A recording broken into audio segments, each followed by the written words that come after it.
పిల్లరా, దేవుడు తన ప్రజలను మర్చిపోయే దేవుడు కాడు, విడిచిపెట్టే దేవుడు కాడు. నిశ్చయముగా దేవుడు తన ప్రజలను దర్శిస్తాడు. తప్పకుండా దేవుడు దర్శిస్తాడు. విడిచిపెట్టే క్వశ్చన్ లేదు.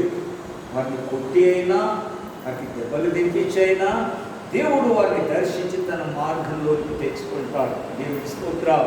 సహోదరుడు చెప్పిన అద్భుతమైన మాటలను బట్టి నేను ఎంతో దేవుని స్తుతిస్తూ కనపరుస్తున్నాను. దేవుని సన్నిధికి, దేవుని దగ్గరికి నడిపించుకున్నట్టుకై దేవుడు కొన్ని ఇబ్బందికరమైన పరిస్థితుల గుండా మనల్ని నడిపించబడినప్పుడు దేవుడు పిల్లలని దేవుడు మనల్ని దర్శిస్తున్న కాలం అని మనం గుర్తెళ్ళాలి. కనుక అలాంటి యొక్క అనుభవాన్ని, ఆ అనుభవం ఎంతో ధన్యత. మనకు కలిగిన రోగ బాధలు బట్టి, కష్టాలను బట్టి, ఆ నిందలోమానాలు మనం చూసినప్పుడు దేవునికి నేను ఏ విషయంలో దూరం అయిపోతున్నాను, ఎందుకు నన్ను దేవుడు ఇలాంటి స్థితిలో కూడా నడిపిస్తున్నాడు అని మనల్ని మనం పరీక్షించుకునే సమయం అది, ఆ తరుణం అది. కనుక అటువంటి తరుణాన్ని మనం ఎప్పుడు విడిచుకోకూడదు. ఎప్పటికీ అటువంటి కష్ట పరిస్థితిలో, అటువంటి ఇబ్బందికరమైన పరిస్థితిలో దేవుని సన్నిధిలో మనం మోకరించి దేవుని చిత్తం కొరకే ప్రార్థన చేయాలి.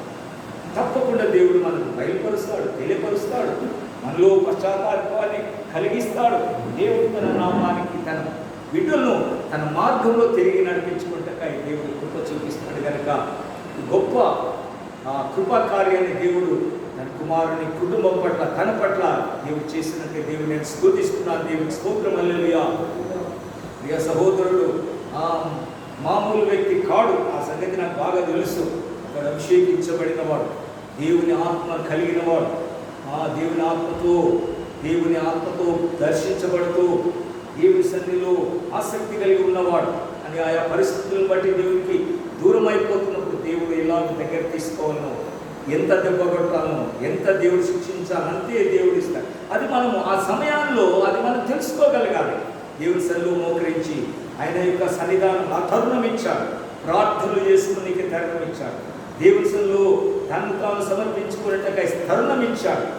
అటువంటి గొప్ప కృపను దేవుడు తన బిడ్డల పట్ల దేవుడు చూపిస్తాడు. అందుకే దేవుడు నేను ఎంతగానో స్తుతిస్తూ ఘనపరుస్తున్నాను. దేవునికి స్తోత్రం. నేను 2004 or 5 ఆ ప్రాంతంలో 40 దినాలు నేను ఉపవాసం ఉన్నాను. ఒక పూట మార్నింగ్ బ్రేక్ఫాస్ట్ చేసి 40 దినాలు నేను ఉపవాసం ఉండి ప్రతి సాయంత్రము నేను దేవుని మందిరానికి వచ్చి ప్రార్థన చేసుకునేవాడిని. ప్రతి సాయంత్రం దేవుని మందిరానికి వచ్చి ప్రార్థన చేసుకునేటప్పుడు అప్పుడు రాజేష్ పాల్ వనస్తుడు ఇంకా పెళ్లి కాలేదు, ఎవరికి కుమారుడు మంచి ఆసక్తి కలిగి ఉన్నాడు. నైనా నాకు సపోర్టుగా, నాకు తోడుగానే వచ్చి నాతో కూడా ప్రార్థనలో ఏకీభవించిన ఆయన అన్నప్పుడు ప్రతిరోజు నాతో కూడా కలిసి వచ్చి దేవుని మందిరంలో మేము 6-7 గంటలకు ప్రారంభిస్తే 10 గంటల వరకు దేవుని సన్నిధిలో వాక్యాన్ని పాటలు పాడుకొని, వాక్యాన్ని ధ్యానించి, వాక్యాన్ని చదువుకొని, వాక్యాన్ని ధ్యానిస్తూ మేము ప్రార్థించేవారు. చాలా ఆనందించారు. చాలా విషయాలు నేను ఆ టైంలో ఎన్నో విషయాలు పరిశుద్ధాత్మదేవుడు నా మనోనేత్రాలు తెరిచి వాక్యాన్ని గ్రహించే కృపను దయచేశాడు. కనుక ఆ ఆత్మలో, పరిశుద్ధాత్మలో సహవాసముగా ఉన్న కుమారుడు రాజేష్ పాల్. కనుక అటువంటి కుమారుని ఆసక్తి కలిగిన, దేవుని ఆత్మ యొక్క తీవ్రత కలిగిన వాడు. కనుక దేవుడు ఎప్పటికీ విడిచిపెట్టడు, దేవుడు ఎప్పటికీ మర్చిపోడు. ఎట్టి పరిస్థితుల్లో దేవుడు పోనీ అనుకునే దేవుడు కాడు మన దేవుడు. కనుక తన మరలా తన ఆత్మను మండించిన దేవుడే ఉన్నాడు. కనుక అట్టి కార్యాన్ని దేవుడు చేసినందుకై దేవుడు నేను స్తుతిస్తున్నాను. దేవునికి స్తోత్రం కలుగుగా. హల్లెలూయా. నా జీవితంలో కూడా ఎన్నోసార్లు ఏదైనా ఇరుకు, ఇబ్బంది, బలహీనత పరిస్థితులు కలిగినప్పుడు నాలో ఏదో లోపం ఉంది అని నేను తెలుసుకుంటాను. ఇక్కడో నేను దేవుని చిత్తానికి వ్యతిరేకంగా ప్రవర్తిస్తున్నానని తెలుసుకొని దేవునిలో ప్రార్థిస్తాను. ఎక్కడ అని వెతుకున్నప్పుడు ఫలాని స్థలంలో, ఫలాని విషయంలో, ఫలాని దగ్గర యథార్థంగా లేవన్న సత్యాన్ని పరిశుద్ధాత్మ తెలియపరుస్తాను. మన జీవితాన్ని చక్కపరచుకుంటున్నాయి. మన బ్రతుకులను దేవునికి సమీపంగా ఉంచుట కొరకాయ దేవుడు మనల్ని విడిచిపెట్టు దేవుడు కాడు. పిల్లలాంటి కృపనిచ్చి దేవుడు మనకు సహాయం చేస్తాడు. గాఢాంధకారపు లోయలో నేను సంచరించినాను, ఏ అపాయం మనకు భయపడు, నీవు నాకు తోడైందు. దేవుడు పిల్లరా, ఇటువంటి పరిస్థితుల్లో గుండా వెళ్ళవలసి వచ్చినందుకు దేవుడు మనకు తోడై ఉంటాడు. ఆయన మనల్ని నడిపిస్తాడు. దేవునికి మహిమ కలుగు. అందరం ఒకసారి దేవుని స్తుతిద్దాం. హల్లెలూయా, స్తోత్రం. మంచిదే బిడ్డలారా, నేటి మన ఆత్మీయ ధ్యానం నిమిత్తమై ఒక చిన్న లేఖన భాగాన్ని మనం ధ్యానం చేసుకుందాం. రాత్రికాలం ముందు కొన్ని విషయాలను ధ్యానిస్తున్నాము. చాలా పరిశుద్ధాత్మ దేవుడు చాలా మనల్ని బలపరిచాడు. మరలా ఆ లేఖనాన్ని కొద్ది సమయాన్ని మనం ధ్యానం చేసుకుందాం. సంఖ్యాకాండము 16వ అధ్యాయం. సంఖ్యాకాండము 16వ అధ్యాయం. దేవానికి స్తోత్రం. 46 నుంచి 48 వచనాల వరకు చదువుకుందాం. 46 నుంచి 48. సంఖ్యాకాండము 16, 46 నుంచి 48. నీవు ధూపార్పణ తీసుకొని బలిపీఠం నిప్పులతో నింపి ధూపం వేసి వేగంగా సమాజం వద్దకు వెళ్ళి వారి నిమిత్తం ప్రాయశ్చిత్తం చేయము. కోపము యెహోవా సన్నిధి నుండి బయలుదేరెను. తెగులు మొదలుపెట్టినని అహరోనుతో చెప్పగా మోషే చెప్పినట్టు అహరోను వాటిని తీసుకొని సమాజం వద్దకు పరిగెత్తిపోయినప్పుడు తెగులు జనులలో మొదలుపెట్టి ఉండెను. కాగా అతడు ధూపం వేసి ఆ జనుల నిమిత్తము ప్రాయశ్చిత్తం చేసుకును. అతడు చచ్చిన వారిని బ్రతికి ఉన్న వారికి మధ్య నిలబడగా తెగులు ఆగెను. దేవుని పరిశుద్ధ నామమునకు స్తోత్రం. దేవుని బిడ్డలారా, కోరహు, దాతాను, అబీరాములు వారి యొక్క సమాజం 250 మంది ఒక సమాజం, ఒక గ్రూపును మీరు తయారు చేసి మోషేకును అహరోనుకును వ్యతిరేకముగా తిరుగుబాటు చేశారు. మీరేనా ఇప్పుడు యాజకులు, మీరేనా ఇప్పుడు నాయకులు, మేము ఉండకూడదా? మీరు కూడా కోరహు కుమారుడే, కోరహు కుమారుడు కూడా లేవీయుడే. లేవీయులకు దేవుడు యాజకత్వాన్ని అనుగ్రహించారు. ఆ లేవీలలో అహరోను కుటుంబానికి యాజకత్వం, మిగతా లేవీయులకు అందరికీ పరిచర్య మందిరంలో పరిచర్య చేసే పనిని లేవీయులకు ఇచ్చారు. అహరోను కుటుంబానికి మాత్రమే యాజకత్వం ఇచ్చారు. అహరోను యొక్క తమ్ముడే మోషే కూడా. మోషే నాయకుడు, అహరోను ప్రధాన యాజకుడు, అహరోను కుమారులు యాజకులు. మిగతా లేవీయులందరూ కూడా మందిరంలో పరిచర్య చేసే సేవకులు.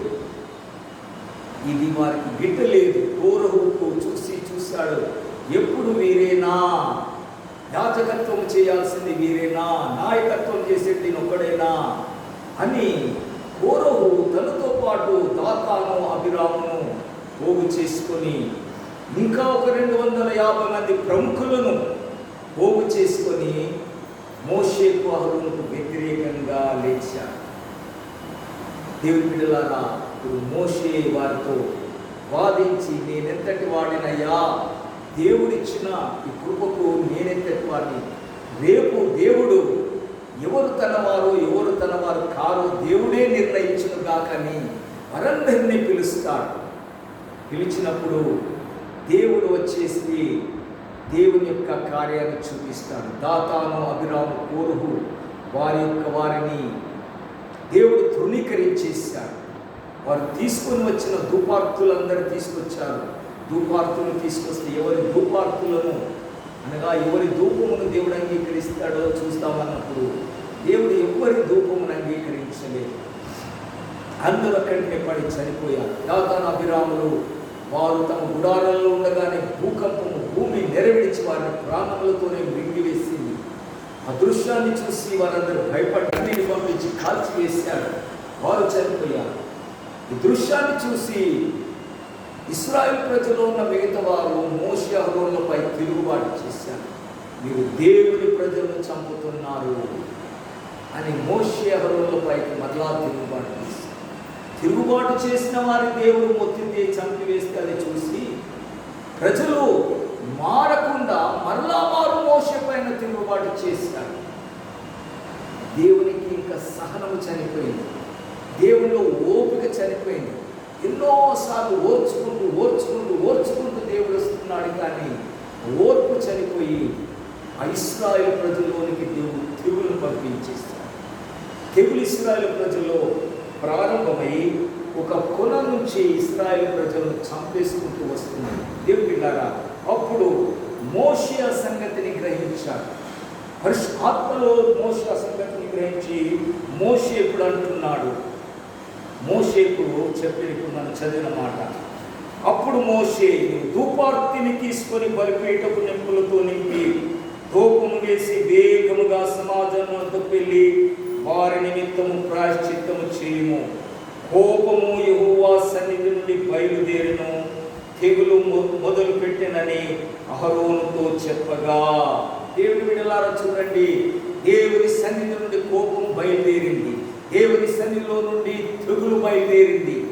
దేవుని సన్నిధిలో నుండి వచ్చిన కోపము తెగులు ఇశ్రాయేలు ప్రజల్లో ఒక కొన నుండి వారిని నాశనం చేస్తూ వస్తున్నది. మోషే అది గమనించి అహరోనుతో అంటున్నాడు, అహరోను త్వరగా పరిగెత్తు, ధూపార్తిని తీసుకొని త్వరగా వెళ్ళు, మందిరమునకు వెళ్ళు, ప్రత్యక్ష గుడారమునకు వెళ్ళు, అక్కడికి వెళ్ళి బలిపీఠంపై ఉన్న నిప్పులను నీ ధూపార్తిలో వేసుకొని దానిపైన ధూపద్రవ్యము కూడా ఆ బలిపీఠము నిప్పుల పైన ధూపద్రవ్యం వేసి త్వరగా తీసుకొని జనుల మధ్యకు పరిగెత్తు.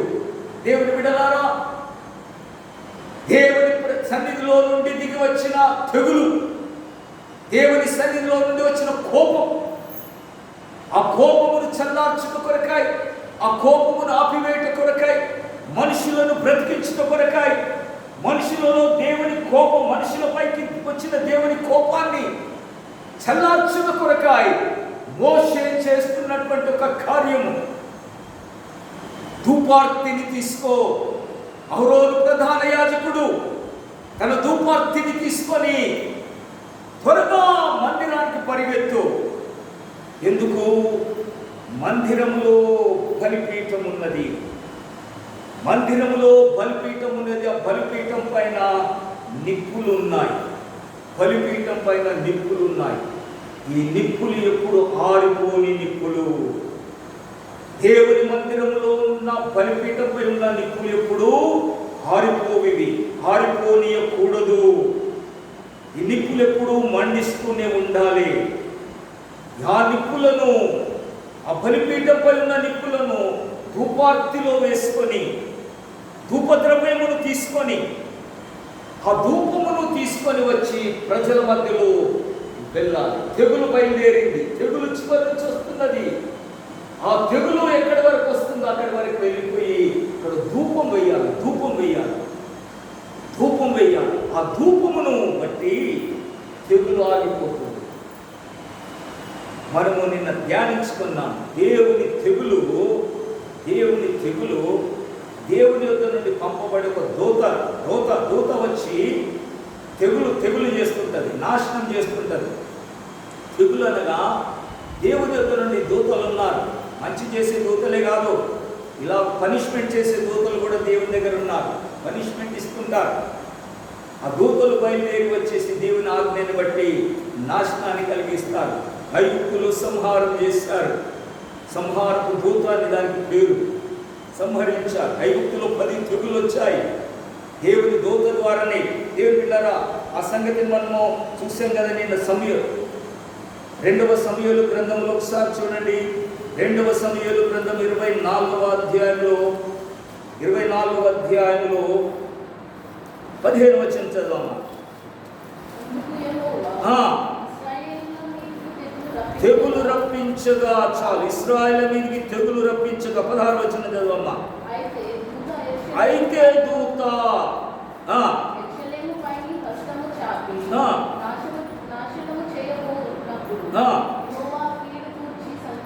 సంతాపం ఉంది, అంతే చాలును, నీ చెయ్యి తీయమని జనులను నాశనము చేయు దూతకు ఆజ్ఞాపించెను. నాశనము చేయు దూతకు ఆజ్ఞాపించాడు. తెగులు బయలుదేరింది. ఎలా వస్తుంది తెగులు? నాశనము చేసే దూత. ఇక్కడ కూడా జనులను సంహరిస్తున్న దూత. దావీదు కాలంలో కూడా దూత జనులను సంహరిస్తుంది. తెగులు ద్వారా దేవుని బిడ్డలారా, దేవుని ప్రజలు శిక్షిస్తుంటాడు. ఇక్కడ కూడా దావీదు కూడా ఆ తెగులు ఆరిపోవాలంటే కూడా దావీదు కూడా అక్కడ ఒక బలిపీఠం కట్టి దేవునికి బలి అర్పించి దేవుని సమాధానపరిచాడు. మంచి దేవుని బిడ్డలారా, ఇక్కడ సంఖ్యాకాండంలో మనం చూసిన ఈ తెగులు ప్రజల మధ్యలోనికి తెగులు వచ్చేసింది. ఒక కొన నుంచి ప్రారంభం అయిపోయింది. మోషే సంగతిని దాని పసిగట్టేశాడు. అహరోను పురికొల్పాడు. అహరోనా, త్వరగా పరిగెత్తు, మందిరానికి వెళ్ళు. దేవుని మందిరంలో బలిపీఠంపై ఉన్న ఆ కాలుతున్న నిప్పులను తీసుకొని నీ యొక్క ధూపములో నీ యొక్క ఏంటిదది ధూపము ధూపార్తి, క్షమించు, ధూపార్తి ధూపం వేసే పాత్ర. అది ఒక పాత్ర కాకుండా దానికి ఇక పైన కొండలు ఉంటాయి, పట్టుకొని వెళ్ళాలి ధూపం వేస్తే. కేథలిక్ చర్చిలలో పోతే కనబడతాయి ధూపార్తిలో నిప్పులు తీసుకొని రా, అందులో ధూపద్రవ్యం వేసేసి దేవునికి ధూపార్తి తీసి. దేవుని పిల్లరా, ఈ బలిపీఠంపై ఉన్న నిప్పులను ఎందుకు తీసుకుని రమ్మంటున్నాడు? ఈ నిప్పుల ద్వారానే ధూపమును ఎందుకు వేయాలి? వేరే నిప్పులు వేస్తే సరిపోవా? జనుల మధ్యలో ఉన్నాడు. ఇప్పుడు మోషే, అహరోనులు ఇద్దరు జనుల మధ్యలో ఉన్నారు. మందిరం చాలా దూరం ఉన్నది. దేవుని తెగులు అక్కడ ప్రారంభమైంది. ఆ యొక్క పాలెం యొక్క కొన నుంచి దేవుని యొక్క తెగులు, దేవుని దూత చంపుకుంటూ వస్తున్నాడు. మోషే అహరోనును పరిగెత్తిస్తున్నాడు. త్వరగా పరిగెత్తు, మందిరానికి వెళ్ళు, అక్కడ బలిపీఠపై ఉన్న నిప్పులను తీసుకొనిరా. దేవుని పిల్లరా, ఏ నిప్పులంటే ఆ నిప్పులు వాడడానికి వీలు లేదు. ఏ నిప్పులతో అంటే ఆ నిప్పులతో ధూపం వేయడానికి వీలు లేదు. ఆ ధూపము దేవుని సన్నిధికి చేరదు. ఆ ధూపాన్ని దేవుడు అంగీకరించడు. మన ఇష్టానుసారమైన నిప్పులు వేసి దేవుని సన్నిధిలో ధూపం వేస్తామంటే, ప్రార్థన చేస్తామంటే, దేవుని ఆరాధిస్తామంటే, దేవుని స్తుతిస్తామంటే, అది దేవుని సన్నిధికి వెళ్ళి దేవుని సన్నిధిని అది చేర్చబడి ఉగ్రతను చల్లార్చాలి. ఇక్కడ దేవుని కోపాన్ని చల్లార్చాలి. దేవుని ఉగ్రత ప్రారంభమైపోయింది. దేవుని కోపం మొదలు పెట్టేసింది. ప్రజలలో తెగులు ప్రవేశించింది. సంహార దూత బయలుదేరాడు. ఇప్పుడు శాంతపరచాలి, దాన్ని శాంతపరచాలి. దేవుని యొక్క ఉగ్రతను శాంతింపచేయాలి. దేవుని కోపమును చల్లార్చాలి. దేవుని సన్నిధిలో ధూపం వేయబడాలి. దేవుని సన్నిధిలో ప్రార్థన అనే ధూపం చేయబడాలి. దేవుని సన్నిధానంలో దేవుని పిల్లారా, బలిపీఠపు నిప్పులతో కూడిన ధూపమును దేవుని సన్నిధిలో వేయాలి. బలిపీఠపు నిప్పులు కలిగిన ధూపం వేయాలి. ఏంటి బలిపీఠంపై ఉన్న నిప్పులు? ఎక్కడి నుండి వచ్చింది ఈ బలిపీఠపు నిప్పులు? ఎవరు ముట్టించారు బలిపీఠపు నిప్పులను? దేవుని బిడ్డలారా, మనందరికీ తెలుసు, మన చిన్నతనంలో పొయ్యిలు మనకుండే కట్టెల పొయ్యిలు ఉన్నప్పుడు కట్టెలు పెట్టాలి, మనం మొక్క పెట్టి అరకులో పెట్టి ముట్టియాలి. కిరోసిన్ పోస్తూ కైతాలు పెట్టు, ఏదో పెట్టి చిన్న పుల్లలు పెట్టు ముట్టియాలి ముందు. అది ఆ మంట తయారైపోయినాక, వంట అంతా అయిపోయేదాకా దాన్ని మనము జాగ్రత్తగా పాడతాం. మంటను ఆర్పేయమప్పుడే, అన్ని వంటలు కంప్లీట్ అయితేనప్పుడే మంట ఆర్పవేయబడాలి. కానీ ఈ దేవాలయంలో ఉండే బలిపీఠం మంట అలాంటి మంట కాదు. ఈ బలిపీఠం మీద ఉండే మంట అటువంటిది కాదు. ఇది మనుషులు ముట్టించబడిన మంట కాదు. ఇది మనుషుల ద్వారా ముట్టించబడింది కాదు. ఇది దేవుని పిల్లలు ఒకసారి రండి, లేవియాకాండంలో మనం చూద్దాం. లేవియాకాండము 9వ అధ్యాయము. స్తోత్రం, హల్లెలూయా. చివరి వచనం చదవండి. యెహోవా సన్నిధి నుండి అగ్ని బయలుదేరి బలిపీఠం మీద ఉన్న దహన బలి ద్రవ్యమును రొమ్మును కాల్చివేసెను.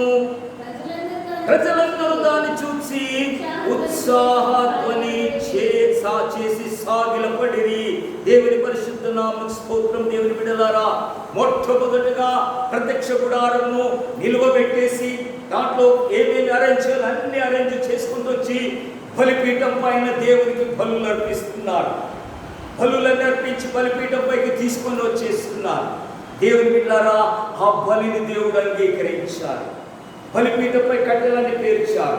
కట్టెలు పేర్చి బలి పశువులను కూడా సిద్ధపరిచి పెట్టేశారు. ఇప్పుడు అగ్ని ముట్టించాలి. అగ్ని ముట్టిస్తే ఆ పశువులు కాలిపోవాలి. అక్కడ నైవేద్యం ఉన్నది, ఇక్కడ ధూపం ఉన్నది. ఇవన్నీ దేవుని సన్నిధికి చేర్చబడాలి. పరలోకంలో ఉన్న దేవుడు సంతోషపడాలి. ఇవన్నీ చేర్చిన కొరకాయ మంటను ముట్టించాలి. కానీ ఎవరు మంటను ముట్టించకూడదు. దేవుని బిడ్డలారా, దేవుడు బలిని అంగీకరించాలంటే, దేవుడు బలిని స్వీకరించాలంటే, దేవుడు చేసినంత క్రమమని తెలుపబడాలంటే పరలోకము నుంచి దేవుడే అగ్నిని పంపించాలి. పరలోకపు అగ్ని దిగి రావాలి. దేవుని బిడ్డలారా, అక్కడ పేర్చబడిన కట్టెలు పరలోకములో నుండి వస్తున్న అగ్ని ద్వారా కట్టెలు మండించబడటం ద్వారా ఆ మంటలపై, ఆ కట్టెలపై ఉన్న బలి ద్రవ్యము, ధూపము అని దహించబడి అది దేవుని సన్నిధికి చేర్చబడి, ఇది ప్రారంభము చేయబడిన అగ్ని. పరలోకము నుండి దిగివచ్చిన అగ్ని చేత బలిపీఠం పైన మంట ప్రారంభించబడింది. మనుషులు ఎవరు దీన్ని ముట్టించింది కాదు, ఇది మనుషుల చేత ముట్టించబడింది కాదు. కనుక దేవుడు పరలోకము నుండి దేవుడు పంపిన అగ్ని ద్వారా ఈ బలిపీఠంపై ఉన్న కట్టెలు కాలి ఆ నిప్పులు బలిపీఠంపై ఏర్పరచబడ్డాయి. ఇది ఎప్పటికి కూడా ఆరిపోకూడదు. చూడండి ఒకసారి నిర్గమాకాండము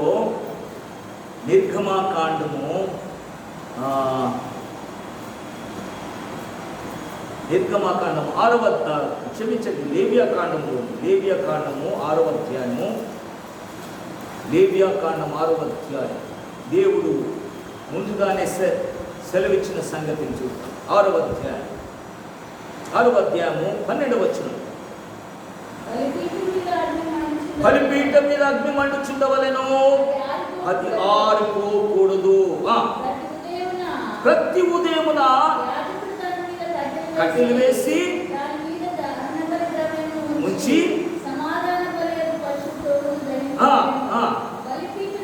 బలిపీఠం మీద అగ్ని నిత్యము మండుచుండవలెను, అది ఆరిపోకూడదు. దేవునికి స్తోత్రం. దేవుని బిడ్డలారా, బలిపీఠం పైన ఎప్పటికీ మంట ఆరిపోకూడదు. పరలోకము నుండి దిగివచ్చి దేవుడి చేత మండించబడిన మంట ఎప్పుడు ఆరిపోకూడదు. యాజకుడు ఉదయ సాయంత్రములు దానిపై కట్టెలు వేస్తూ, బలులు అర్పిస్తూ, నైవేద్యములు అర్పిస్తూ దాన్ని మండిస్తూనే ఉండాలి. దేవుని బిడ్డారా, ఇది మందిరములో ఉన్న బలిపీఠము. ఈ బలిపీఠం యొక్క నిప్పులు ఆరిపోనీయకూడదు. ఈ బలిపీఠంపై ఉన్న నిప్పులు పరలోకము నుండి వచ్చిన అగ్ని చేత దహించబడిన నిప్పులు ఇవి. ఇది మనుషుల వల్ల కలుగజేయబడిన నిప్పులు కావివి. ఈ నిప్పులతో అహరోను తన ధూపార్తిలో ఈ నిప్పులు తీసుకొని వస్తున్నాడు. తన ధూపార్తిలో ఈ బలిపీఠంపై పరలోకము నుండి వచ్చి దహించిన అగ్ని ద్వారా ఏర్పరచబడిన నిప్పులివి. ఇవి నిరంతరం మండుతూనే ఉంటాయి. ఏ సమయం పైన అక్కడ నిప్పులు ఉండాల్సిందే. ఎవరైనా వచ్చి దానిపైన ధూపం వేయచ్చు, బలులు అర్పించవచ్చు, ఏ బలైనా అర్పించవచ్చు. దహన బలి అర్పించు, సమాధాన బలి అర్పించు, పాప పరిహారార్థ బలి అర్పించు, అపరాధ పరిహారార్థ బలి అర్పించు, దేవునికి హోమము అర్పించు. బలిపీఠంపై దేవునికి చేరాలి.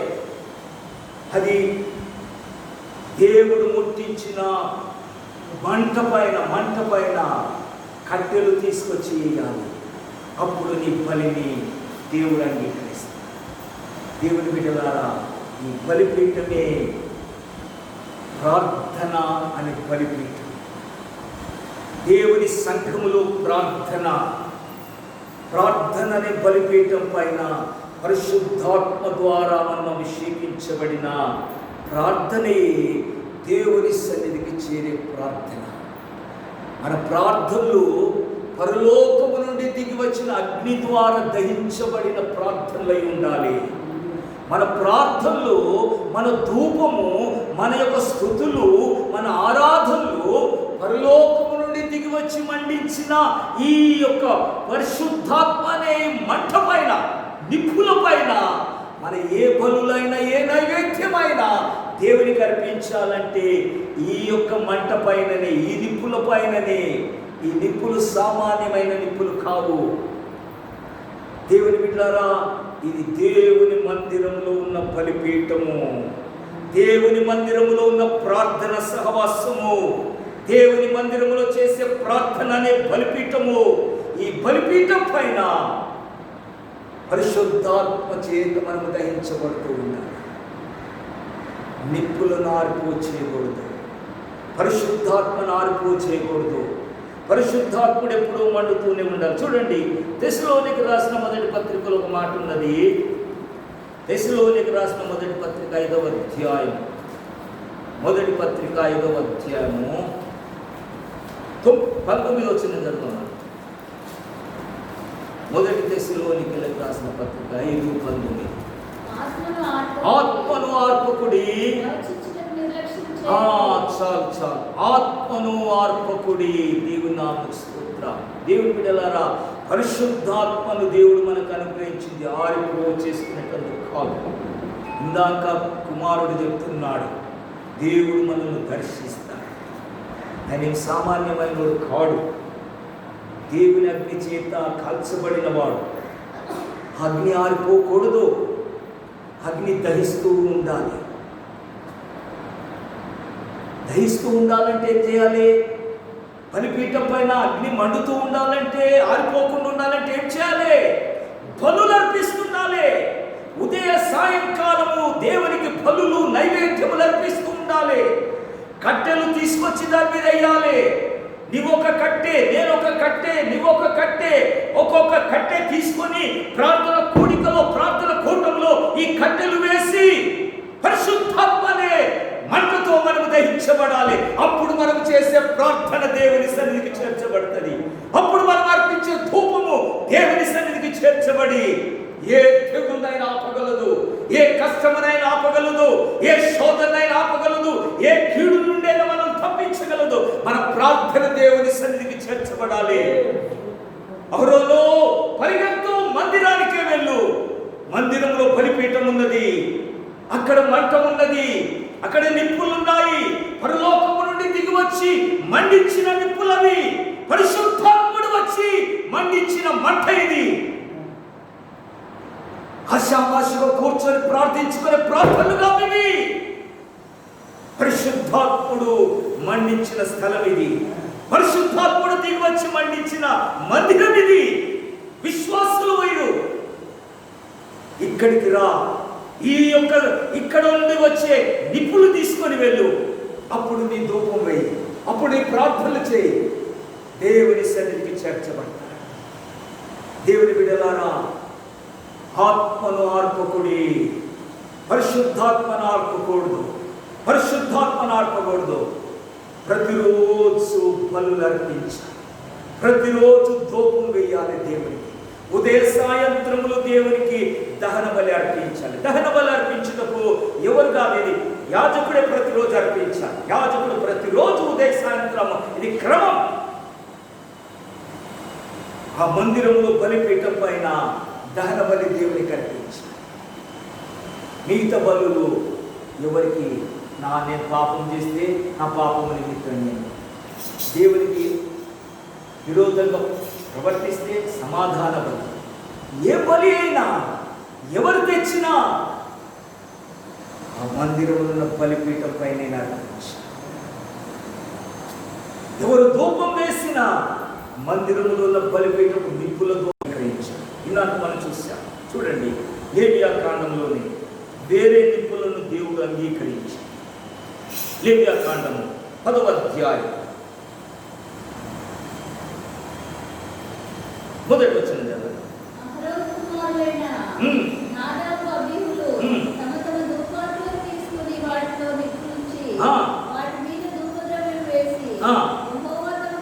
యెహోవా తమకు ఆజ్ఞాపింపని వేరొక అగ్నిని ఆయన సన్నిధికి తేగా, యెహోవా సన్నిధి నుండి అగ్ని బయలుదేరి వారిని కాల్చివేసెను. దేవుని బిడ్డలారా, వారు మృతి చెందిరి. నాదాబు, అబీహు ఎవరో కాదు, వీరు అహరోను కుమారులే. కారు వీరు అహరోను సొంత కుమారులే, రోజు ధూపం వేసేటోళ్ళే, దేవుని మందిరంలో పనిచేసేటోళ్ళే, యాజకులే మీరు కూడా. అహరోను ప్రధాన యాజకుడు, 4 కుమారులు అతని వెనుక ఉండే యాజకులు. వీరికే భాగ్యము. ఈ యాజకత్వం ఎవరికి లేదు. మిగతా లేవీయులందరూ కూడా పరిచర్య చేయాల్సిందే.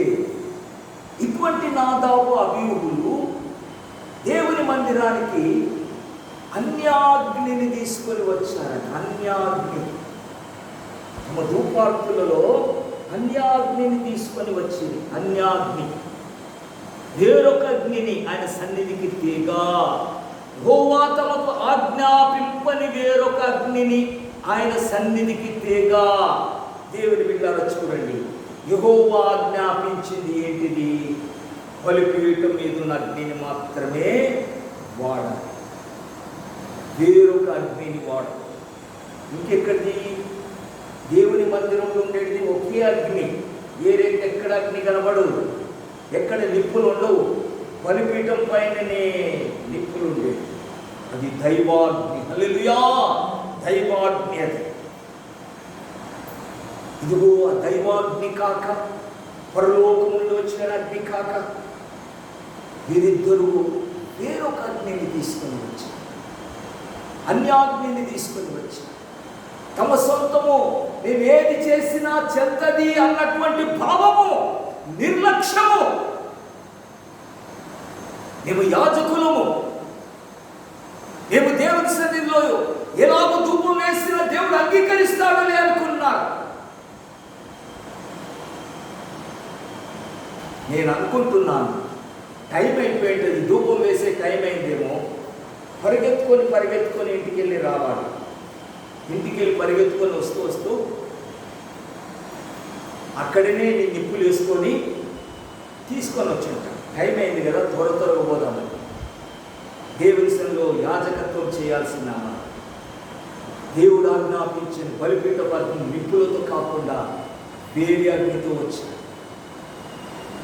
దేవుని బిడ్డలారా, దేవుడు అంగీకరించాడు. దేవుని సన్నిధానంలో మన సొంత ఆలోచన ప్రకారం, మన సొంత పద్ధతి ప్రకారం, మనం ఇలాగ చేస్తే కూడా దేవుడు అంగీకరిస్తాడు, ఇలాగ చేస్తే కూడా దేవుడు యాక్సెప్ట్ చేస్తాడు. ఆ కాలంలో తక్షణమే వచ్చింది. ఈ కాలంలో దేవుడు మనకు టైం పెట్టాడు. టైం వరకు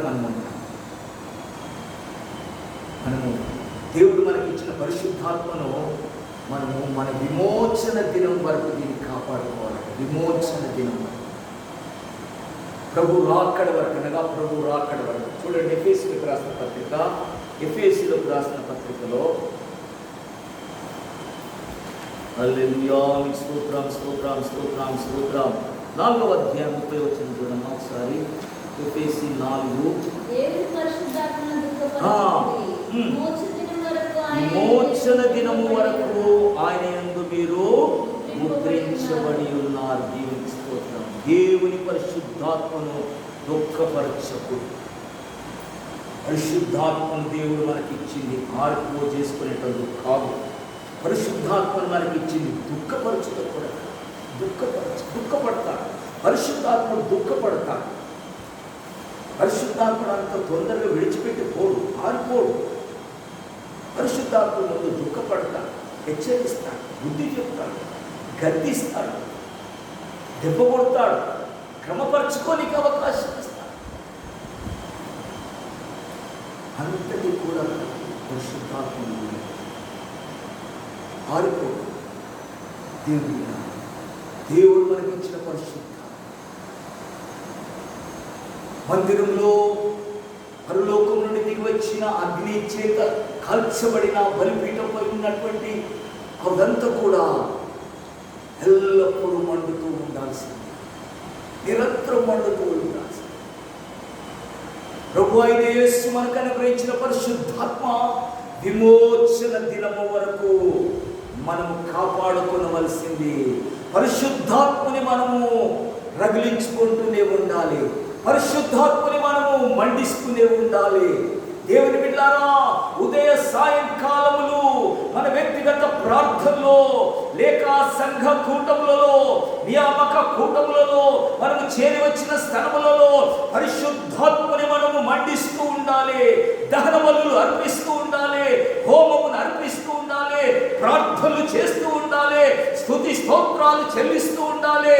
పరిశుద్ధాత్మని మనము మండిస్తూ ఉండాలి, పరిశుద్ధాత్మని మనము రేపుతూ ఉండాలి.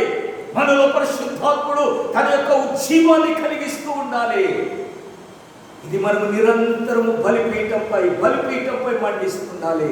మన ప్రార్థనని బలిపీఠంపై. దేవుని బిడ్డలారా, దేవునికి ఇంపైన సువాసన బలిపీఠంపై నుండి వచ్చే బలియాగములు, నైవేద్యములు, ధూపములు దేవునికి ఇంపైన సువాసన. దేవుడు వాటిని, ఆ సువాసనను పీల్చుకొని దేవుడు సంతోషపడతాడు. పాపాలు క్షమిస్తాడు, రోగాలు క్షమిస్తాడు, సమాధాన పరుస్తాడు, తప్పులు చేసిన వారిని క్షమిస్తాడు. దేవుని బిడ్డారా, ఆ బలి ఒక్కొక్కటి ఒక్కొక్క పాప పరిహారార్థ బలి, అపరాధ పరిహారార్థ బలి, సమాధాన బలి, దేవునికి నైవేద్యము. ప్రతి దినము ఉదయ సాయంత్రము దహన బలిగా మనల్ని మనమే దేవునికి సమర్పించుకొని ప్రార్థించుకుంటా ఈ బలిపీఠంపై మనం దహించబడాలి. అప్పుడు నీ బలిపీఠంపై ఉన్న నిప్పులు ఆడిపోవు. ఈ బలిపీఠంపై ఉన్న నిప్పులు ఎప్పటికీ దేవుడి ద్వారా చల్లారిపోవు. పరిశుద్ధాత్మను ఆర్పుకు, పరిశుద్ధాత్మను దుఃఖపరచుకోండి. విమోచన దినము వరకు లేదా మన మరణ దినము వరకు మనం పరిశుద్ధాత్మ ద్వారా ముద్రించబడి ఉన్నాం. ఈ ముద్ర అంతవరకు ఉండాల్సింది. మన మరణమా లేదా ప్రభు రాకడా, అంతవరకు పరిశుద్ధాత్మని ముద్ర మన నుండి చెరిగిపోకూడదు. పరిశుద్ధాత్ముడు మనలో నుండి తొలగిపోయే పరిస్థితులు మనం కలిగించకూడదు. పరిశుద్ధాత్ముడు మనల్ని బట్టి దుఃఖపడే పరిస్థితులు మనం కలిగించకూడదు. పరిశుద్ధాత్మని మనలో రగిలిస్తూ ఉండాలి, రేపుతూ ఉండాలి. ఎక్కడ రేపాలి దేవుని బిడ్డలారా? బలిపీఠం దగ్గరికి రా. దేవుని మందిరంలో బలిపీఠం ఉన్నది, బలిపీఠం దగ్గరికి రా. ఈ బలిపీఠం దగ్గరకు వచ్చి నిన్ను నీవు మండించుకో. ఒక్కొక్క పుల్లగా మనం ఒక్కొక్క కట్టెగా నేను కలిస్తేనే 4 కట్టెలు తయారవుతాయి. 4 కట్టెలు కలిస్తేనే మంటలు వేస్తుంది. ఒక కట్టె పెట్టి ఎంతసేపు మండిస్తావా? 2 కట్టెలు ఉంటే కూడా కష్టమే. కొంతసేపు కట్టెలు కావాలి, కట్టెలు వేయాలి, రావాలి. మందిరంలో ఉన్న బలిపీఠం దగ్గరికి రావాలి. తిరిగి నలిగినప్పుడు దేవుని ఎటువంటి కట్టెనైనా కాల్చగలడు. ఎట్టి స్థితిలో ఉన్న కట్టెనైనా బలిపీఠంపై వచ్చేగానే కాల్చగలదు, దహించగలదు. ఆ కట్టెలపై ఉన్నటువంటి బలిని, అది ఏ బలి? పాప పరిహారార్థ బలా? అది మండించి దేవుని సన్నిధించే. మన పాపముల నిమిత్తమై ప్రార్థన చేస్తున్నామా? ప్రార్థన చేయి, దేవుని సన్నిధికి చేరు. అపరాధముల నిమిత్తమై బలి అర్పిస్తున్నావా? ప్రార్థన చేయి, దేవుడు అంగీకరిస్తాడు. స్తుతులు చెల్లిస్తావా? నైవేద్యం అర్పిస్తావా? దేవుడు అంగీకరిస్తాడు. బలిపీఠం దగ్గరికి రా, బలిపీఠంపై అర్పించు. దేవుని బిడ్డలారా, మనము దేవునికి అర్పించుకునే స్థలము దేవుని మందిరములో ఉన్న బలిపీఠం. ఈ బలిపీఠంపై పరలోకము నుండి దిగి వచ్చిన పరిశుద్ధాత్మ చేత మండించబడిన బలిపీఠం ఇది. పరిశుద్ధాత్మ చేత రగిలి దేవుడు మన బలులను అంగీకరిస్తాడు. ఆ రోజా పరిగెత్తుకొని వెళ్ళి బలిపీఠంపై ఉన్న నిప్పులు తీసుకొని రా. తెగులు ప్రారంభమైంది, జనులు నాశనం అవుతున్నారు, జనులు చనిపోతున్నారు. ఆ బలిపీఠంపై దేవుడు మండించిన నిప్పులు ఉన్నాయి. పరలోకం నుండి దిగి వచ్చి మండించిన నిప్పులు అక్కడ ఉన్నాయి. ఆ పరిశుద్ధాత్మని సహాయం తీసుకో. పరిశుద్ధాత్మని సహాయం లేకుండా మనము బలులు వేసామా, ధూపం వేసామా? అహరోను కుమారులే, యాజకులే, మొదటి తరము వారు దేవుని బలిపీఠంపై నిప్పులు లేకుండా ధూపము వేయగా దేవుని ఉగ్రత అక్కడే మందిరంలోనే, దేవుని సన్నిధిలోనే అహరోను చూస్తుండగానే, మోషే నిలబడి ఉండగానే వారి కన్నుల ఎదుటనే దేవుడు వారి మొత్తగా వారు మరణించారు. దేవుని బలిపీఠంపై నిప్పులు కాకుండా వేరే నిప్పులు తీసుకొచ్చారు. ఈ పరిశుద్ధాత్మను కాకుండా ఇంకే పరిశుద్ధాత్మను తీసుకొని రాగలడు? ఇంకే పరిశుద్ధాత్మను తెస్తే దేవుడు అంగీకరించగలడు? దేవుని చేత పంపబడిన పరిశుద్ధాత్మను తప్ప మన ప్రార్థనలకు సార్థకత కావాలంటే ఈ పరిశుద్ధాత్మ, దేవుని చేత పంపబడిన పరిశుద్ధాత్మ, పరలోకం నుండి దిగివచ్చిన పరిశుద్ధాత్మని యొక్క సహాయం ద్వారానే మన ప్రార్థనలు దేవుని సన్నిధికి చేర్చబడి. చూడండి, కొరింథీయులకు రాసిన మొదటి పత్రిక. యేసయ్యా మీకు స్తోత్రం, స్తోత్రం, స్తోత్రం, స్తోత్రం. హోలీ జీసస్. రెండవ అధ్యాయము. యేసయ్యా మీకు స్తోత్రం.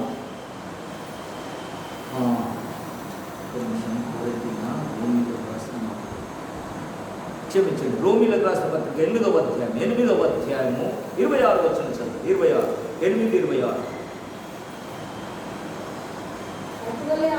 అటువలే ఆత్మయు మన బలహీనతలను చూచి సహాయం చేయుచున్నాడు.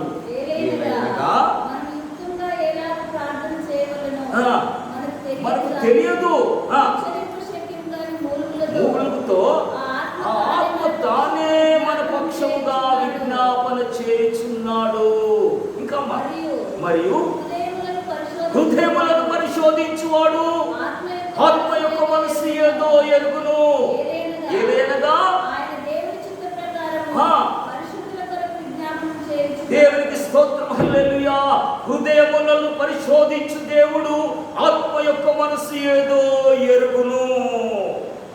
మనకు రాదు ప్రార్థన ఎలాగ చేయాలో, మనకు తెలియదు ప్రార్థన ఎలాగ చేయాలో. యుక్తముగా తగిన విధముగా దేవుని సన్నిధికి చేరే విధంగా మనకు ఎలాగ ప్రార్థన చేయాలో తెలియదు. మనం బలహీనులము. మనం ప్రార్థించడానికి శక్తి సరిపోని వారము. దేవుని సన్నిధికి చేరేటటువంటి యుక్తమైన ప్రార్థన చేసేటంతటి బలవంతులము కాము మనము. అందుకే అటువలే పరిశుద్ధాత్మయు మన బలహీనతలను ఎరిగినవాడు, చూస్తున్నవాడు, మనకు సహాయం చేస్తున్నవాడు పరిశుద్ధాత్మ. యుక్తముగా ప్రార్థన చేయటకాయ మన పక్షముగా తానే ప్రార్థిస్తున్నాడు. మన పక్షముగా తానే ఉండి ప్రార్థన చేస్తున్నాడు. అప్పుడు పరిశుద్ధాత్ముడు మన పక్షముగా ఉండి పరిశుద్ధాత్ముడే ప్రార్థన చేస్తుంటే ఈ హృదయమును దేవుడు ఎరుగుతాడు.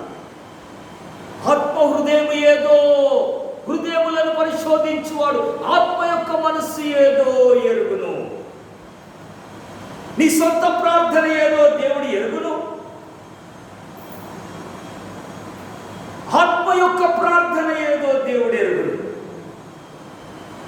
మనం ఎవరి కొరకు ప్రార్థిస్తున్నాము, ఏలాగూ ప్రార్థన చేస్తున్నాము? దేవుడు ప్రార్థన ఎరిగే దేవుడు, ప్రార్థనను గుర్తెరిగే దేవుడు.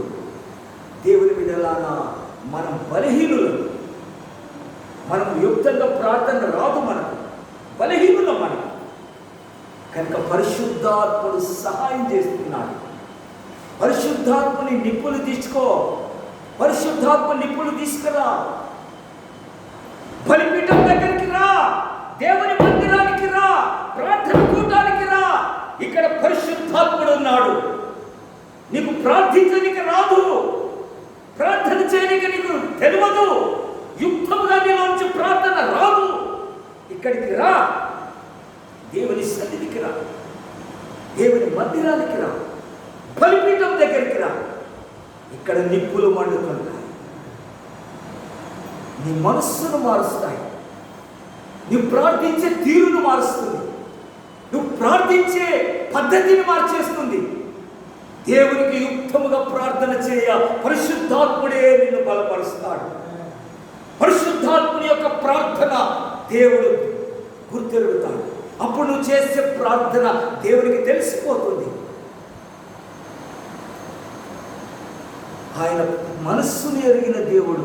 యుక్తముగా ప్రార్థన చేయడం తెలియదు. హృదయములను పరిశోధించువాడు ఆత్మ యొక్క మనస్సు ఏదో ఎరుగును. నేను మనసుతో ప్రార్థన చేతును, ఆత్మతో కూడా ప్రార్థన చేతును.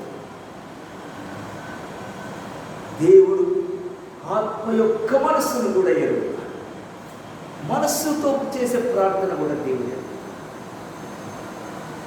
దేవుని బిడ్డలారా, దేవుని సన్నిధానంలో మనం చేసే ప్రార్థన, దేవుని సన్నిధానంలో మనం చేసే ప్రార్థన తెగులు ఆపగలిగే శక్తి కలిగింది, ఉగ్రతను ఆపగలిగే శక్తి కలిగింది, కీడును ఆపగలిగే శక్తి కలిగింది. తెగులు అంటే ఇప్పుడున్న కరోనా తెగులు మాత్రమే కాదు. ఇదేనా తెగులు? ఇది తెగులే, ఇది తెగులే. ఎన్నో తెగులు మన కుటుంబాలలో తెగులు వస్తుంది, మన జీవితాలలో తెగులు వస్తుంది, మన బ్రతుకులలో తెగులు వచ్చింది. దేవుని బిడ్డలారా, ఈ తెగులు ఆగిపోవాలి, ఈ ఉగ్రత ఆగిపోవాలి. దేవుని బిడ్డలారా, ఇది తీరిపోవాలంటే, ఇది ఇంతటితో సమాప్తం కావాలంటే మోషే చెప్తున్నాడు, అహరోనా పరిగెత్తు, మందిరానికి వెళ్ళు, బలిపీఠంపై నిప్పులున్నాయి, పరలోకము నుండి వచ్చి మండించిన పరలోకపు అగ్ని ద్వారా మండించబడిన నిప్పులవి. ఆ నిప్పులను తీసుకెళ్ళని దుర్భక్తులు. దేవుని బిడ్డలారా, చూడండి మళ్ళా సంఖ్యాకాండం 16వ అధ్యాయంలో 46వ వచనం. అప్పుడు మోషే, నీవు దుర్వార్తను తీసుకుని బలిపీఠం నిప్పులతో నింపి ధూపం వేసి వేగముగా సమాజ యొద్దకు వెళ్ళి వారి నిమిత్తము ప్రాయశ్చిత్తము చేయము. తెగులు మొదలు పెట్టనని అహరోనుతో చెప్పగా ధూపార్తి తీసుకువేసి ధూపం వేసి వేగముగా సమాజం యొద్దకు వెళ్ళి వారి నిమిత్తము ప్రాయశ్చిత్తము చేయము. వారి నిమిత్తము ప్రాయశ్చిత్తము చేయము. ఎవరు చేస్తున్నారు ప్రాయశ్చిత్తము? అహరోను చేస్తున్నాడు. ఎవరి కొరకు చేస్తున్నాడు? జనుల కొరకు చేస్తున్నాడు. జనులు చేసిన పాపం కొరకాయ్, జనులు చేసిన తప్పుల కొరకాయ్, జనులు చేసిన తిరుగుబాటు కొరకాయ్, దేవునికి వ్యతిరేకంగా, దేవుని సేవకులకు వ్యతిరేకంగా వారు సరిగినందుకై, మునిగినందుకై దేవుని ఉగ్రత జనుల మీదకి వచ్చేసింది. జనులు మరణిస్తున్నారు. తెగులు ప్రారంభమైపోయింది. ఒక కొన నుండి తెగులు వస్తుంది, చంపేసుకుంటూ వస్తున్నది. మోషే పరిగెత్తించాడు అహరోను, బలిపీఠపు నిప్పులు తీసుకురా, నీ ధూపార్తిని నింపుకొనిరా, ధూపం వేసుకొనిరా. ఇప్పుడు వచ్చి ఏం చేయాలి? జనుల నిమిత్తము ప్రాయశ్చిత్తం వచ్చి, జనుల నిమిత్తము ధూపం వేయి, జనుల కొరకు ప్రార్థన చేయి. దేవుని సన్నిధిలో జనుల కొరకాయ దేవుని బిడ్డలారా ప్రార్థన చేయవలసిన స్థానములు నిన్ను నన్ను ఉంచాడు. దేవునికి స్తోత్రం, హల్లెలూయా. పరలోకపు అగ్ని బలిపీఠపు నిప్పులతో నింపబడిన దేవుని బిడ్డ, నీ ప్రార్థన, నీ యొక్క పరిశుద్ధాత్మ ద్వారా నువ్వు ప్రార్థించే ప్రార్థన, అటువంటి పరిశుద్ధాత్మ మన బలహీనతలు చూసి మనకు సహాయం చేస్తున్నాడు. ఆత్మ యొక్క మనస్సును దేవుడు ఎరుగుతాడు. బలిపీఠపు నిప్పులతో నింపబడిన ఈ ధూపము దేవుని సన్నిధికి చేర్చబడుతుంది. దేవుడి ధూపాన్ని అంగీకరిస్తాడు. జనుల కొరకాయ అహరోను వేస్తున్న ధూపము, అహరోను చేస్తున్న ప్రార్థన దేవుని సన్నిధికి చేర్చబడుతుంది. పరిశుద్ధాత్ముని సహాయం ద్వారా, పరిశుద్ధాత్మునికి సహాయం చేయడం ద్వారా నువ్వు దేవునికి చేస్తున్న ప్రార్థన దేవుడు అంగీకరిస్తాడు. అటువలే ఆత్మ యొక్క మనసేదు ఆయన ఎరుగుతాడు. అహరోను వేసిన ధూపము దేవునికి సన్నిధి చేరింది. ఎందుకు చేరింది అహరోను వేసిన ధూపము? బలిపీఠపు నిప్పులతో కూడిన ధూపము గనక ఇది. అహరోను కుమారులు అంతకుముందు ధూపం వేశారు, బలిపీఠపు నిప్పులు కాని నిప్పులు అవి. ఆ నిప్పులతో దేవునికి ధూపం వేయగా దేవుడు వారిని అక్కడనే మొత్తేసి, వ్యర్థమైన ధూపం, మోసకరమైన ధూపం. దేవుడు హృదయమును పరిశోధించడా? అహరోనుకు తెలియకపోవచ్చు ఆ నిప్పులు ఏంటిదో. మోషేను మోసపరచొచ్చు ఆ నిప్పులేవో అని. దేవుని మోసపరచగలరా? దేవుని సన్నిధానంలో చేరి వచ్చి ప్రార్థిస్తున్న ప్రార్థన. దేవుని బిడ్డలారా, ఆత్మ యొక్క మనస్సు ఏదో ఆయన దేవుడు. అహరోను ధూపం వేస్తున్నాడు. దేవుని బిడ్డలారా, ప్రాయశ్చిత్తము చేస్తున్నాడు. ప్రాయశ్చిత్తం అనగా వారి నిమిత్తమై అహరోను దేవుని సన్నిధిలో క్షమాపణ కోరి ప్రార్థిస్తున్నాడు. ప్రాయశ్చిత్తం, క్షమాపణ కోరుతున్నాడు, ప్రాయశ్చిత్తం చేసుకున్నాడు. బిడ్డల నిమిత్తము తండ్రి ప్రాయశ్చిత్తం చేసుకోవాలి. కుటుంబం నిమిత్తము తండ్రి ప్రాయశ్చిత్తం చేసుకోవాలి. భార్య నిమిత్తము భర్త ప్రాయశ్చిత్తం చేయాలి. భర్త నిమిత్తము భార్య ప్రాయశ్చిత్తం చేయాలి. మన ఇరుగు పొరుగు వారి నిమిత్తం మనం ప్రాయశ్చిత్తం చేయాలి. దేవుని సంఘముగా మహబూబ్ నగర్ పట్టణంలో రగిలించబడిన, పరిశుద్ధాత్మ ద్వారా రగిలించబడిన ఈ యొక్క బలిపీఠం ఉన్న ఈ స్థలంలో మనం అనేకుల నిమిత్తము ప్రాయశ్చిత్తము చేయవలసిన వారమై ఉన్నాము. ఈ సత్యాన్ని మనం గుర్తిరగాలి. సమూయేలు అంటాడు, అయ్యా మా నిమిత్తం, నేను మీ నిమిత్తం ప్రార్థన చేయకపోతే అది నాకు పాపమగును గాక. ప్రార్థన చేయవలసిన వాడు ప్రార్థన చేయాల్సిందే. ప్రార్థన మానితే అది పాపముగా మారిపోతుంది. జనుల నిమిత్తమై అహరోను ప్రాయశ్చిత్తం చేస్తున్నాడు. దేవుని సన్నిధిలో క్షమాపణ కోరుతున్నాడు, పశ్చాత్తాపడుతున్నాడు. అయ్యా వీరిని క్షమించు, వీరు అపరాధం చేశారు, వీరు తప్పు చేశారు, నీకు విరోధంగా చేశారు, అయ్యా వీరిని క్షమించు. అహరోనుకు మోషేకి వ్యతిరేకంగా మాట్లాడితే ఇప్పుడు అహరోనే వెళ్ళి వారి నిమిత్తమై ప్రాయశ్చిత్తం చేస్తున్నాడు. దేవుని బిడ్డలారా, దేవుని సన్నిధానంలో ప్రాయశ్చిత్తం చేసే స్థానంలో దేవుడు మనం ఉంచాడు. ఈ సంఘమును ఉంచాడు. పరలోకం అగ్ని చేత మండించబడిన బలిపీఠమును ఈ స్థలం అందించాడు. నిప్పులను ఆరిపోచే, నిప్పులను మనం దహిస్తూ ఉంటాం. నిప్పుల పైన దహన బలులు అర్పిస్తుంది. కిందికి చదవండి.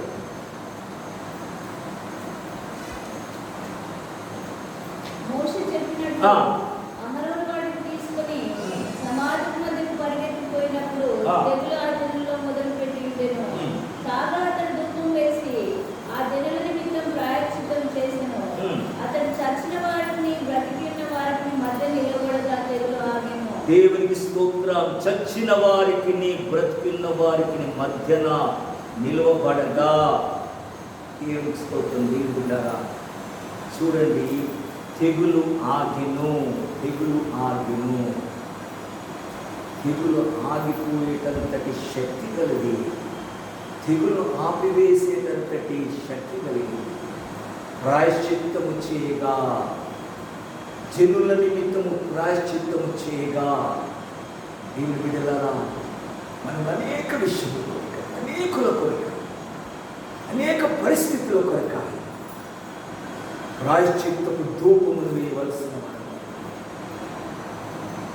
ప్రాయశ్చిత్త ప్రార్థనలు చేయవలసిన వారు, అనేకుల కొరకు మనం క్షమాపణలు కోరవలసిన వారు, అనేక విషయముల కొరక దేవుని సన్నిధిలో మనం క్షమాపణ ప్రార్థన చేయవలసిన ప్రాయశ్చిత్త ధూపము, క్షమాపణ కోరే ప్రార్థన, క్షమాపణ కోరే దేవుని సన్నిధిలో క్షమించమని వేడుకునే ప్రార్థన. ఈ ధూపము వేయగా, ఈ ప్రార్థన చేయగా తెగులను ఆపివేస్తుంది. ఆత్మ యొక్క ప్రార్థన, ఆత్మ యొక్క మనస్సు ఏదో దేవుడు ఎరుగుతాడు. దేవుడి బిడ్డలారా, పరిశుద్ధాత్మ యొక్క సహాయం ద్వారా చేసే ప్రార్థనను దేవుడు ఎరుగుతాడు. దేవుడు చూస్తాడు, దేవుడు అంగీకరిస్తాడు. దేవుడు తన ప్రజల మధ్య పంపిన తెగులను ఈ ప్రార్థనను బట్టి, ఈ ధూపాన్ని బట్టి, ఈ బలిపీఠపు నిప్పులు కలిగిన ధూపమును బట్టి దేవుడు తన తెగులను ఆపు చేసుకుంటాడు. చచ్చిన వారికి, బ్రతికున్న వారికి మధ్యలో నిలబడి ఇంతటితో చాలు, ఇక చాలు, ఈ తెగులు చాలయ్యా, ఈ కీడు చాలయ్యా, అయ్యా మమ్మల్ని క్షమించు. క్షమాపణ కోరే ధూపం అది. ప్రజల నిమిత్తమై అహరోను క్షమాపణ కోరు. దేవుడి బిడ్డలారా, ఆ స్థానంలో నువ్వు నేను నిలబడవలసిన వాడు. ఆ ధూపం వేసే స్థానంలో నీది నాది. ఆ ధూపం వేట కొరకాయి నీకు ఒక బలిపీఠం ఆల్రెడీ ఉన్నది. దీనిపైన నిప్పులు ఆల్రెడీ మండించబడి ఉన్నాయి. ఈ నిప్పుల సహాయమును మనం పొందుకుందాం. ఈ పరిశుద్ధాత్మని సహాయాన్ని మనం తీసుకుందాం. పరిశుద్ధాత్ముడు మనకు సహాయం చేయడానికి సిద్ధముగా ఉన్నాడు. ఆయన మన బలహీనతలు చూసి మనకు సహాయం చేస్తున్నాడు. మనల్ని ఎలాగో ప్రార్థన చేయాలో ఆయనే మన పక్షంగా ఉండి విజ్ఞాపన చేస్తున్నాడు. ఆయనే మనకు మాటలు పలికిస్తున్నాడు. ఆయన మన నోటి నుండి స్తుతులు పలికిస్తున్నాడు. ఆయన మన నోటి నుండి ఉచ్చరింప శక్యము కాని మాటలతో, మన సొంత మాటలు కావవి, మన హృదయంలో నుండి వచ్చిన మాటలు కావవి, ఫ్యాబ్రికేట్ చేసిన మాటలు కాదు. అనగా ఫలాని వారి కొరకు ఇలాగ ప్రార్థన చేద్దాం, ఇలాగ అందాం, ఇది వాడదాం, ఈ పదం వాడదాం, ఆ పదం, ఇవి కావు. ఇది నీ ఇచ్చను బట్టి వచ్చిన ప్రార్థన కాదు. పరిశుద్ధాత్ముడు నీకు సహాయం చేయగా, పరిశుద్ధాత్ముడు నీ ధూపాన్ని మండియగా, నీ ప్రార్థనలు పరిశుద్ధాత్ముడు బలపరచగా, నీకు తెలియకుండానే నువ్వు విజ్ఞాపన చేయడం మొదలు పెడుతున్నావు. అనేకుల కొరకై ప్రార్థన చేయడం మొదలు పెడుతున్నావు. అనేకుల కొరకై ప్రాయశ్చిత్తం చేయడం మొదలు పెడుతున్నావు. అనేకుల పాపముల కొరకై, అనేకులకు తప్పుల కొరకై నీవే కన్నీరు కారడం మొదలు పెడుతున్నావు. నిప్పులు నిన్ను బలపరుస్తున్నాయి. పరిశుద్ధాత్మ నిన్ను బలపరుస్తున్నాయి. దేవుడి బిడ్డలారా, బలిపీఠపు నిప్పులతో వస్తాయి. బలిపీఠపు నిప్పులను మన జీవితంలోనికి మరలా తీసుకొచ్చుకుందాం. బలిపీఠపు నిప్పుల ద్వారా ధూపం వేస్తాము, ప్రాయశ్చిత్తము చేద్దాము, ప్రార్థనలు చేద్దాము. దేవుని సన్నిధిలోనికి మనం ప్రార్థన చేస్తాం. మోకరిస్తాం. పరిశుద్ధ ఆత్ముడా యేసు పంపిన వాడవు నీవే.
యేసు పంపినవాడు పరిశుద్ధాత్మ.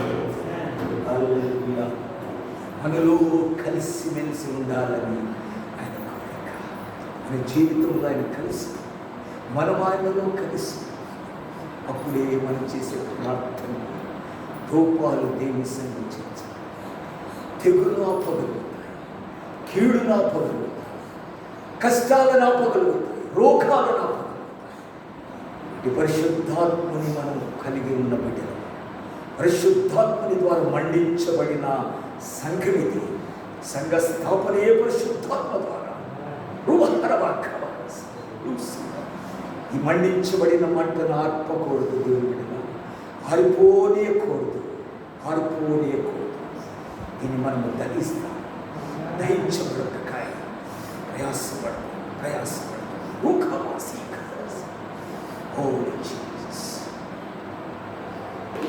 కృప కలిగిన మా తండ్రి, దయగలిగిన మా ప్రభు యేసు మా రక్షకుడా, ఘనమైన పరిశుద్ధ నామమును స్తుతిస్తూ కనపరుస్తున్నాము తండ్రి. నువ్వు నాయన పునరుత్థాన దినమందుని బిడ్డలందరూ పాదసేవ చేయించావు. ఆత్మతో సత్యంతో ఆరాధించుకుని కృపనిచ్చినందుకు స్తోత్రం. మాకు ఇచ్చిన మంచి భాగ్యమును బట్టి మీకు స్తోత్రం. పరిశుద్ధాత్మ దేవుడానికి స్తోత్రం. ఈ సన్నిధికి స్తోత్రం. హల్లెలూయా, హల్లెలూయా, హల్లెలూయా, హల్లెలూయా. యా పరిశుద్ధాత్ముడా, నీ పైన మేము కట్టెలుగా మార్చబడాలి, వేయబడాలి, దహించబడాలి. ఆ ప్రార్థనని సన్నిధి చేరున్నట్టుగా ఎల్లప్పుడూ ఆత్మదేవుడా నిన్ను నీ సహాయమే పొందుకుంటూ ఉండకాయ బలపరచమని ప్రార్థిస్తాం. చేరువచ్చిన ఒక్క విడ మీరు దీవించండి. ప్రతి ఒక్కరి జీవితంలో చేసిన మేలు ఎవరి బిడ్డలు బట్టి మీకు స్తోత్రం. దీవించండి అయ్యా. అయ్యా నేను ఏ కుటుంబాన్ని బట్టి మీకు స్తోత్రం. బ్రదర్ బట్టి మీకు స్తోత్రం. మార్తక్కని బట్టి మీకు స్తోత్రం. నాయన రాజేష్ వాళ్ళ కుటుంబాన్ని బట్టి మీకు స్తోత్రం. సుహాస్ని బట్టి మీకు స్తోత్రం. సురేష్ బ్రదర్ బట్టి మీకు స్తోత్రం చెల్లిస్తున్నాను. అయ్యా అల్పునైనా మమ్మల్ని అందరికీ కృపలు కాచి కాపాడు. కృప చేత రక్షించు. అన్నెన్నో తెగులు మమ్మల్ని ఆవరించవచ్చు. అవును ప్రభా, అవును నాయనా మీ సన్నిధిలో మేము ప్రార్థించుకుంటున్నాం. మమ్మల్ని మేము సమర్పించు. పశ్చాత్తాపడుతున్నాం అయ్యా, ప్రాయశ్చిత్తం చేసుకుంటున్నాము నాయన. తప్పులు ఒప్పుకుంటున్నాము తండ్రి, క్షమాపణ కోరుతున్నామయ్యా. మమ్మల్ని క్షమించు నాయన, మమ్మల్ని క్షమించు, నన్ను క్షమించు, మమ్మల్ని ఒక్కొక్కరిని క్షమించు నాయన. అయ్యా నైనా మమ్మల్ని జీవింపచేయండి నాయన. ఇదిగో మిగిలిన శేషమును నాయన జీవింపచేయండి నాయన. హల్లెలూయా.